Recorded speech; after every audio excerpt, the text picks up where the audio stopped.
Good day, guys. There are some things you need to know about the Imo State election that produced Senator Hope Uzodinma as the winner with a landslide victory. He scored over 500,000 votes to beat his closest rival, the PDP, and Labour Party, who polled over 70,000 and 60,000 votes, respectively. There are clues as to how election may have been rigged by the APC in Imo State. Now, booking of all hotels in Imo State, it's what they started with. Governor Hope Uzodinma gave a directive to hotel owners in Imo State to give up their spaces for the government prior to the election.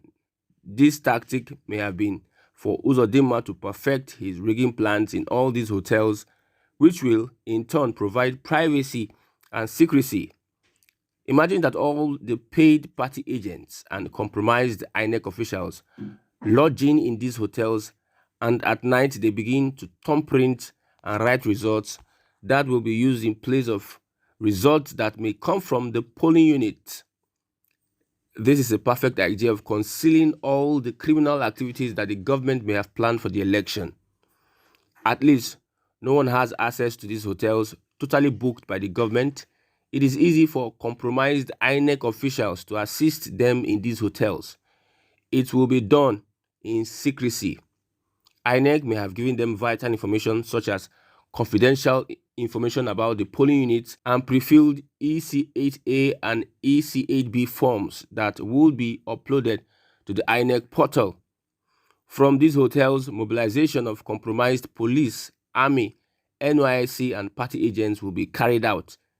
In these hotels, funds will be made available for vote buying and bribing of government officials with other miscellaneous. From these hotels, traditional rulers would also be bribed, as well as senior citizens such as Ohaneze Ndigbo with other political interests and parties. Lastly, from these hotels, you mobilize thugs that will threaten and intimidate, if possible, the threats, and take out those that will stand in the way of the rigging plan. Well, I spoke to a respected Imo politician who said that Uzodinma won the election days before the actual exercise, and it was in these hotels that all the atrocities took place. After making plans, the next is how they will carry out their plans. Mind you, foot soldiers are needed to perpetrate their evil act. They will deploy every of their agents in collaboration with INEC to key polling units. These deployed agents will be funded for vote buying and bribing government officials. Compromised NYSC officials will be briefed on how they will make sure the pre-recorded election results will be uploaded on the IREV irrespective of who votes. The fake result will be uploaded on the portal. A police officer is attached for protection. Thugs will be on standby in case there's an altercation. These things can only be possible if INEC is involved. Don't forget, the deputy governorship candidate of the PDP was shot. What was the reason why he was shot? There is no allegation on him yet. Those that would want to challenge their rigging plan would be challenged and dealt with. Don't forget, the compromised police and INEC is on their side. Any polling unit that is giving them problems by challenging their rigging plan, they may tell them to take a coalition to the local government where manipulation can be done, or thugs will disrupt the process and cut away ballot boxes. Don't forget, there are reports that no voting took place at some polling units, but results were uploaded on the portal. How did this happen?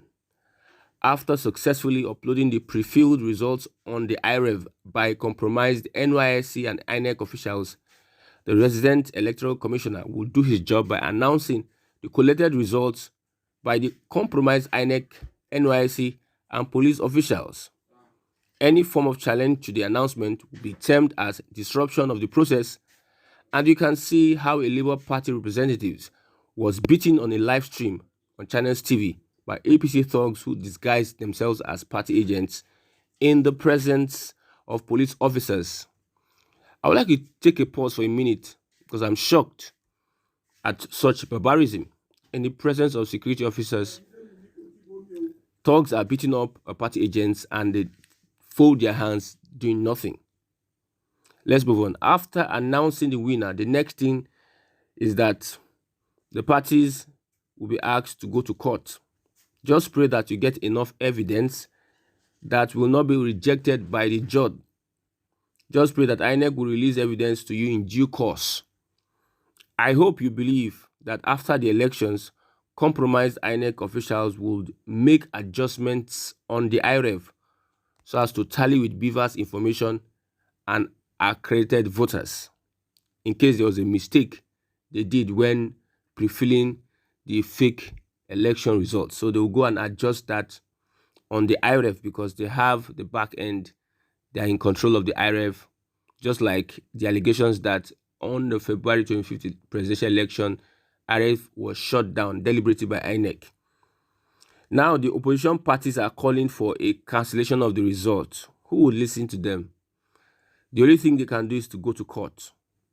But one thing I know is that, according to Sowore, the Tinubu government will bring revolution fast to Nigeria. It was an interesting election, and before our eyes and faces, things were happening. It seems Nigerians were helpless to rescue the situation.